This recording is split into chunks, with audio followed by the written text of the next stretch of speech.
She hasn't texted in days. No explanation, no goodbye. Just silence. And if you're like most men, your mind is racing. What did I do wrong? Is she losing interest? Should I reach out? But what if her silence isn't rejection, but revelation? What if this isn't the end, but the moment that separates the men she forgets from the man she can't stop thinking about? In the next few minutes, you're not going to learn how to win her back.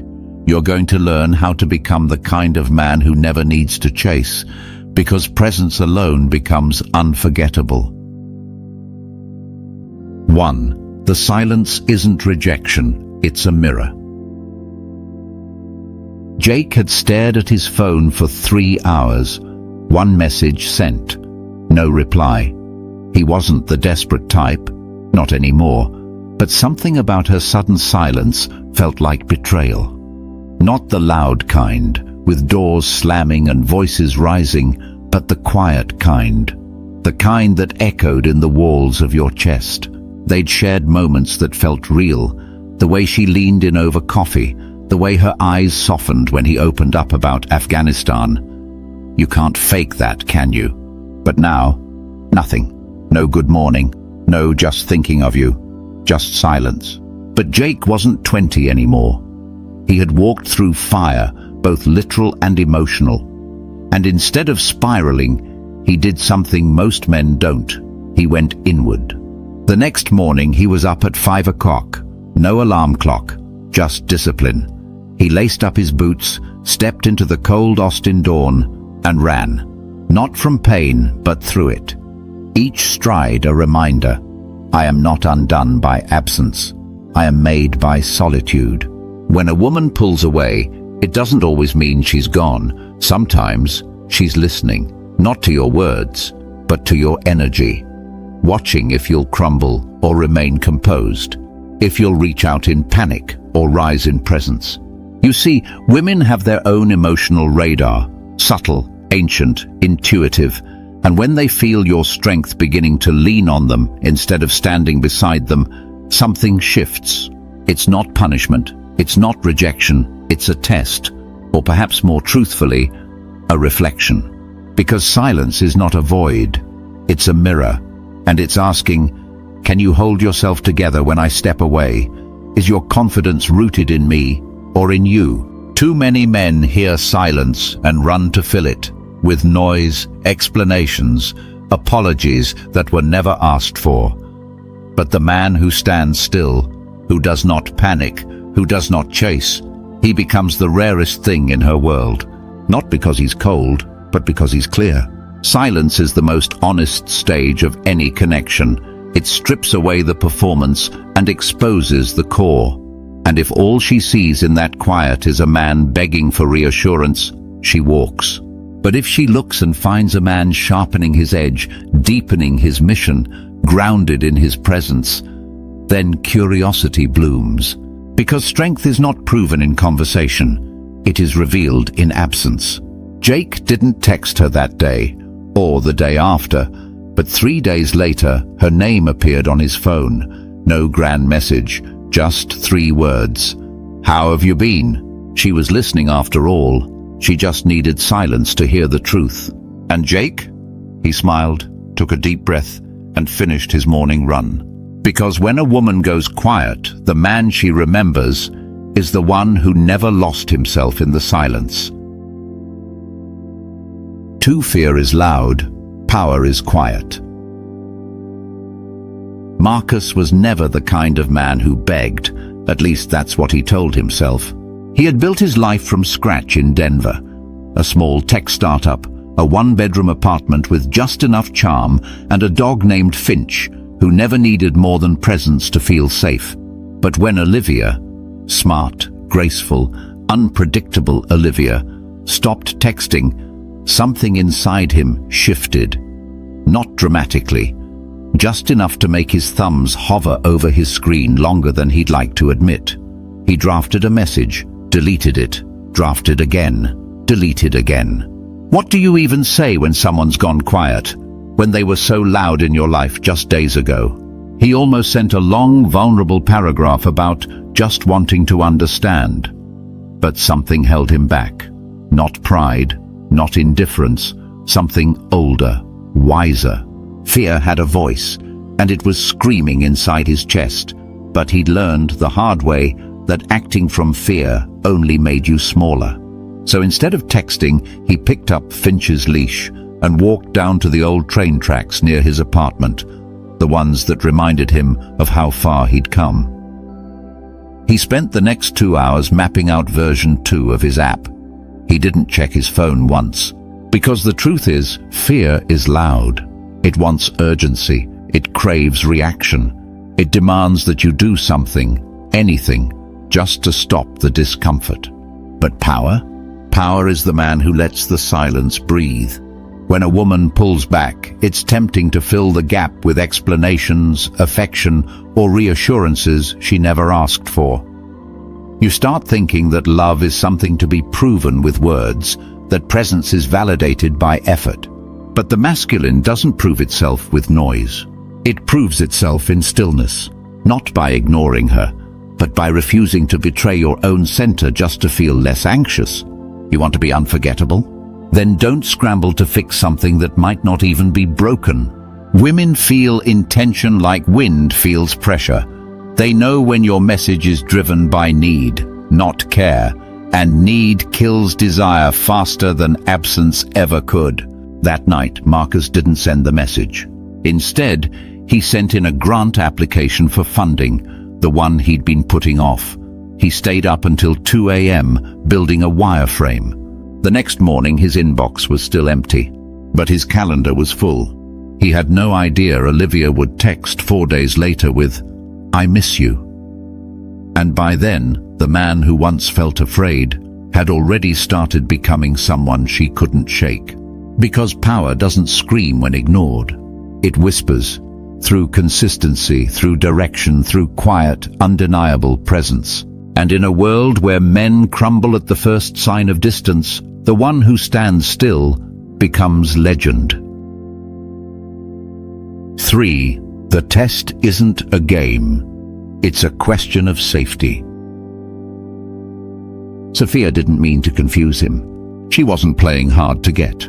She was trying to feel something she couldn't explain, something women are often taught to hide, and men are rarely taught to understand. It had been 3 months since she and Evan started seeing each other. Dinners in Chicago's West Loop, jazz nights, long walks near the river. He was consistent, thoughtful, stable, almost too stable. So one week, she stopped showing up, skipped the Friday dinner, took longer to reply, didn't ask how his presentation went. Not because she stopped caring, but because she cared too much. She needed to know, can this man hold space for me when I pull away? It sounds unfair, but it's honest.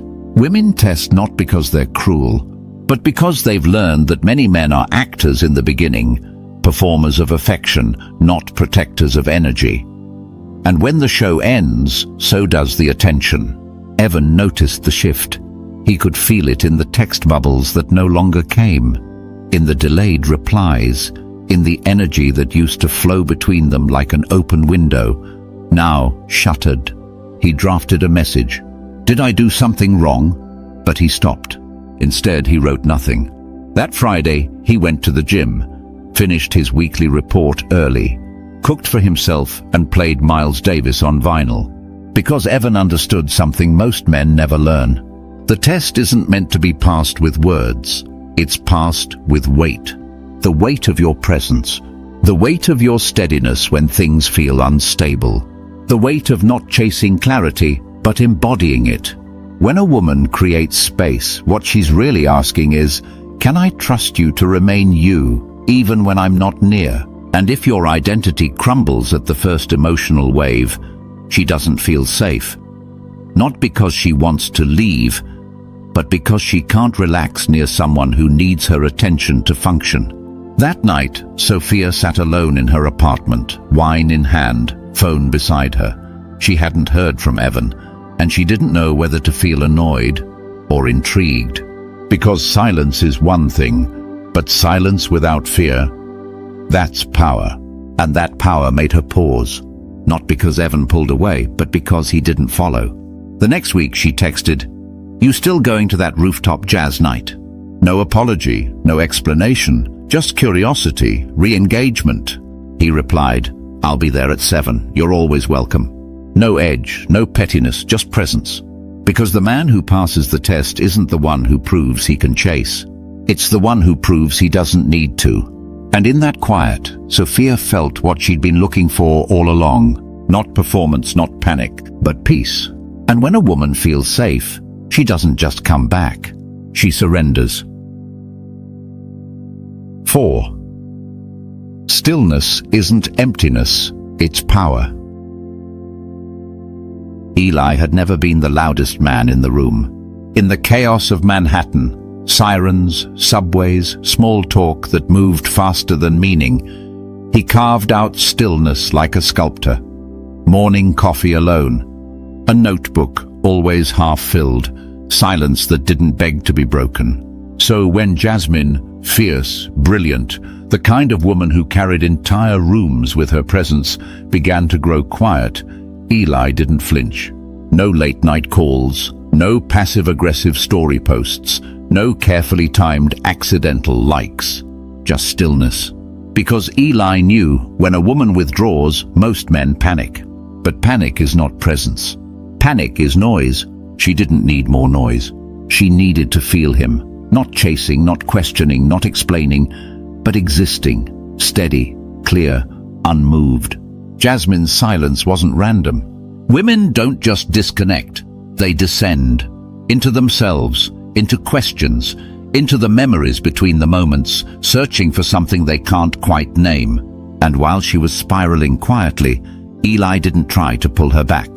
He went to work, sketched campaign concepts by hand, took long runs through Riverside Park, volunteered at the neighborhood co-op on Saturday. He didn't post about it, he didn't text her updates. He lived, because stillness doesn't mean absence. Stillness means, I'm here, grounded, not because I need you to see me, but because I see myself. That's the difference. Most men react to female silence with action. They try to compensate. They explain themselves. They overwhelm her intuition with strategy. But Jasmine didn't need strategy. She needed proof. Not proof that he loved her. Proof that his identity wasn't built on her presence. So she watched. Watched his silence stretch. Not like punishment, but like peace. Watched the way his absence didn't scream, "You're losing me," but whispered, "I never needed to chase you." And in that stillness, she started to miss him. Not because he made her feel needed, but because his energy never begged to be kept. That's the paradox. A man who's silent because he's anxious will repel her, but a man who's silent because he's rooted will haunt her. Eli wasn't trying to be unforgettable. He was trying to be honest, with himself, with his time, with what he was building. And that truth left a weight in the air she couldn't ignore. So when Jasmine finally reached back out, she didn't ask where he'd been. She asked how he had stayed so calm. And Eli, with the kind of clarity only solitude can give, replied, "I never saw your silence as distance. I saw it as space, and space doesn't scare me, because I'm not empty." 5. The calm man leads without words. Andre wasn't trying to impress her anymore. Not because he'd stopped caring, but because he'd finally understood that presence doesn't come from pursuit, it comes from posture. Maria had been distant. Her texts had lost their melody. Her eyes, once full of spark, now flickered with thoughts she didn't speak aloud. Most men would have panicked, called, demanded, pleaded. But Andre was a different kind of man. Not because he was heartless, but because he'd learned from years of unraveling his own scars that some silences are sacred. He remembered what his grandfather once told him, standing by the porch in Savannah with a cup of coffee. "Son, when a woman grows quiet, don't fill the silence. Watch it, respect it. If she's worth keeping, she'll return to where she feels peace, not pressure." So Andre didn't send long texts. He didn't ask for explanations. He didn't check in. Instead, he lit a candle, cooked a quiet dinner for one, played Miles Davis on vinyl and let the trumpet fill the space her voice used to occupy. And when Maria didn't respond for 2 days, he didn't lose his center. He took his journal, sat by the window, and wrote about the kind of man he still wanted to become, with or without her. Because leadership isn't shown in how you chase after chaos. It's shown in how you remain rooted when everything around you begins to drift. Women don't always test you with questions. Sometimes their test comes in silence, in mood shifts, in emotional distance. What they're truly asking is simple. Can I trust you not to collapse when I can't carry the emotional weight today? Maria didn't want Andre to fix her. She wanted to feel him, unchanged, even when she couldn't offer what she used to. And that's exactly what he gave her. No reaction, just presence. Because real power doesn't raise its voice. It lowers its need. A week passed. Then, quietly, Maria returned.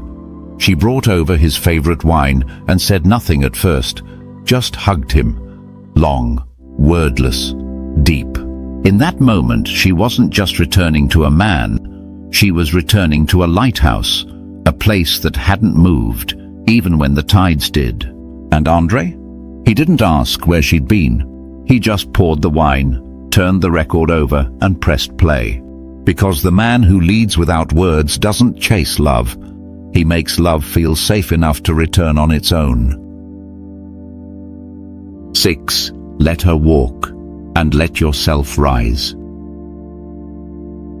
The hardest moment isn't when she walks away.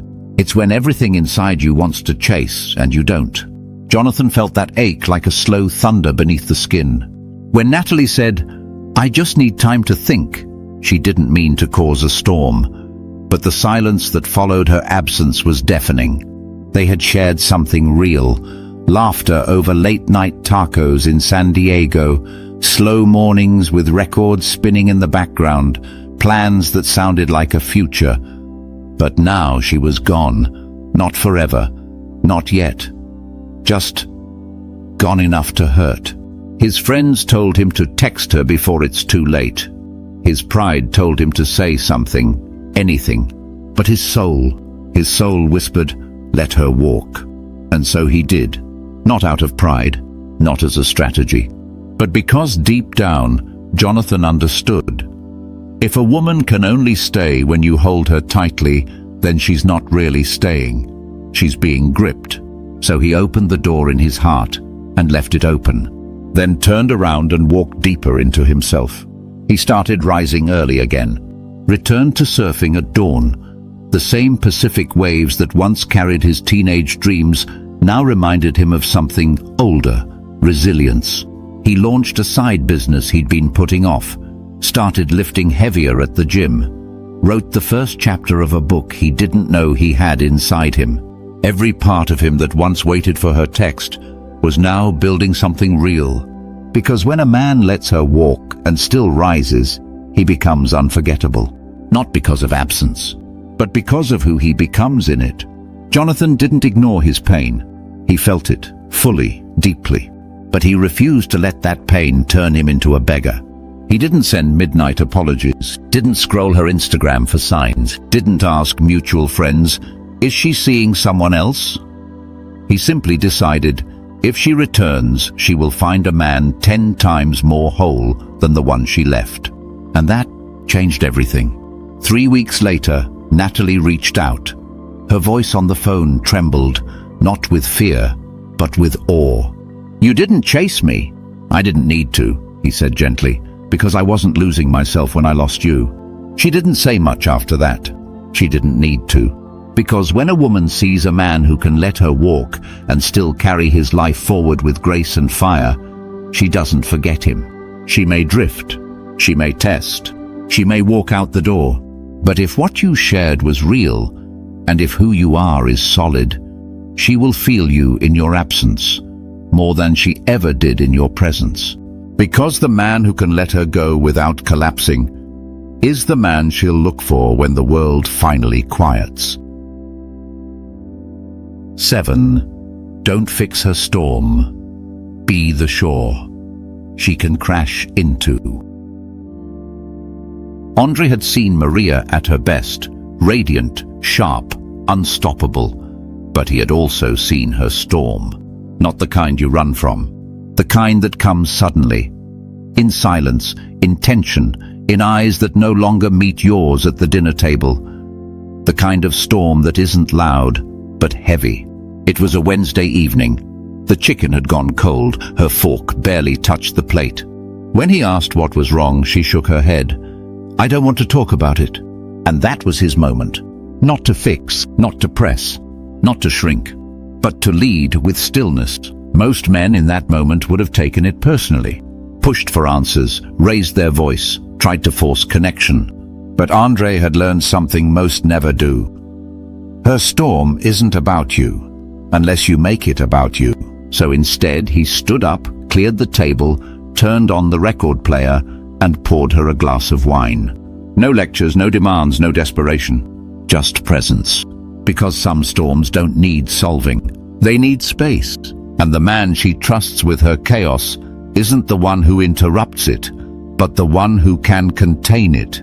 Maria didn't say thank you that night, but the way she leaned into his chest as they lay in silence hours later, that was gratitude beyond words. You see, women aren't always asking for solutions. They're asking, can I break down near you and not lose you? Will you stay grounded when I'm not? If the answer is yes, she relaxes. Not into logic, into you. Because women don't need constant comfort. They need confidence. Not the loud, showy kind, but the kind that listens, that breathes slowly, that doesn't overreact to her fire because it's not afraid of heat. Andre didn't see her storm as a threat. He saw it as trust in disguise. And Maria? She began to understand something she hadn't before. That true masculinity isn't loud. It's not controlling. It's calm, still, unshakable. And in a world full of men who try to correct her, she'd found one who could simply hold her. 8. Real strength is the absence of reaction. Jordan used to think strength was volume. Speak louder, stand taller, push harder. But that was before Rachel. Before her silence taught him the meaning of restraint. They'd been dating for 6 months in Atlanta, where the summer heat never quite left your skin and tensions ran high just beneath the surface. One Friday night, she came home from work late, exhausted, distant, no explanation. He tried cracking a joke, nothing. Tried to hug her. She turned away.